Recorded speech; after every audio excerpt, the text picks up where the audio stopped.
Hello again. So now I'm going to do a review of Transformers Prime. Yes, I'm finally starting up Transformers Prime reviews again. And so I'm going to pick up where I left off, do both parts of Operation Bumblebee. So this is going to be part 1, and I'm also going to take... before I start, I'm going to take an aside right now that it's the second time in a week that I've had to contact Google about my videos, that they claim I've been using outside content in them, and as you know, I just do this stuff on my webcam and that motion editing program, so this is simply not true what I do. Okay, now that I've taken care of, start with part 1. Come across Optimus as a Ratchet looking over one of the artifacts from Iacon that Megatron got control of when Optimus Prime was still brainwashed to thinking it was Orion Pax. That was he lost his memory because he didn't have the Matrix of leadership. Yep. Anyway, they get the artifact, and then still more problems. That as it turns out, Starscream is doing dealings with Mech to help them build their own robot. So far, Bulkhead and then Bumblebee he intercept this plan to go to stop them, but it turns out that Silas orders his men and they subdue Bumblebee, and they also take out his T-Cog. So I think that's pretty gruesome right there, that they just took out what's essentially the cybernetic equivalent of a vital organ. But since they're robots, I think that's pretty much the only way they got it past standards and practices. And yes, basic cable has them as much as networks do. So Bumblebee finds that he can't transform, puts him in a stupor for a lot of the episode. That really clenches it when he sees an advertisement, so the car he's based on, where it deeply saddens him. Still, and because of this, Bulkhead takes him out on a mission in order to get it back. But it turns out they can't even activate his guns when they can't transform, so gets him hurt. Right, and part 1. Sorry about the upending of the last part, boys. It's quite warm in here. For this time of year, there's some humid work in July, so with that, gonna start part 2 now. Ratchet really berates Bumblebee and Bulkhead for going out like that. That's so.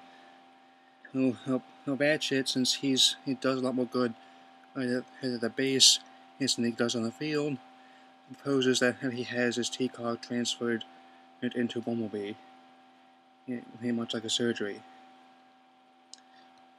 And there's also a part near how he failed to save Bumblebee's voice box.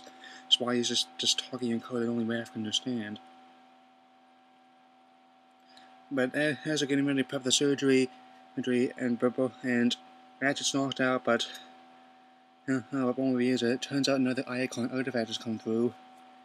And it turns out it's the hammer of the primes, which can make any weapon out of anything. So yes, so Optimus is out to get that, and Bumblebee, however, is set on retrieving his T-Cog. Even when he fights with Starscream about it, despite the fact he can't access weapons, he puts up a pretty good fight.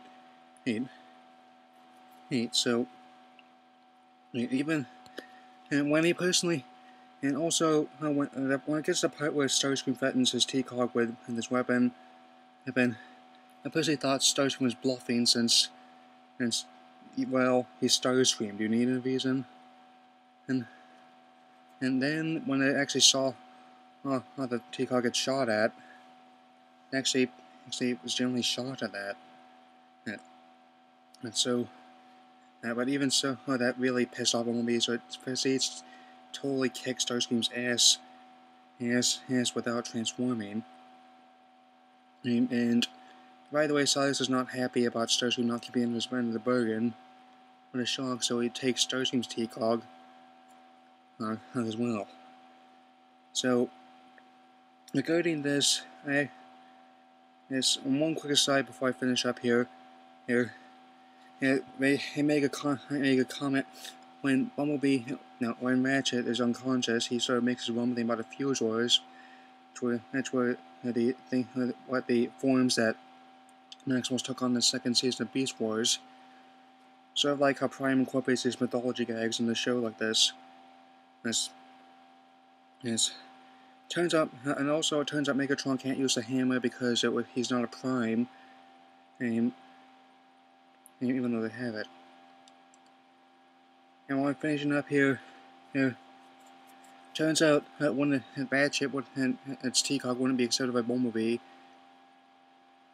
but did manage to drop here and replace and put it back in and Bumblebee's T-Cog so he can transform again.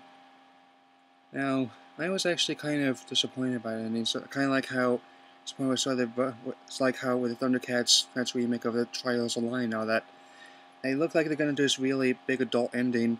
I mean, but then they just cop out like that. But episode, it's the two-parter was pretty good after that, so we're just gonna go back to single episodes after this. Because of the ending, that does drag down the quality of the two-parter a bit, and it's quite a bit down from the Ryan Pax two-parter. But now I'm gonna plan to get more Transformers Prime reviews out, and also so look at some of the toys once I have enough cheddar in order to get a couple of them. I'm after the Clefjumper and RC figures and maybe the Ratchet as well, so the Lux Class ones. So with that, I'm going to render my verdict on two-parter. I'm going to give it a solid 2.5 stars out of 4. That's all I have to say. Leave your comments box below. Trying to get this comp issues worked out, and I will see you later.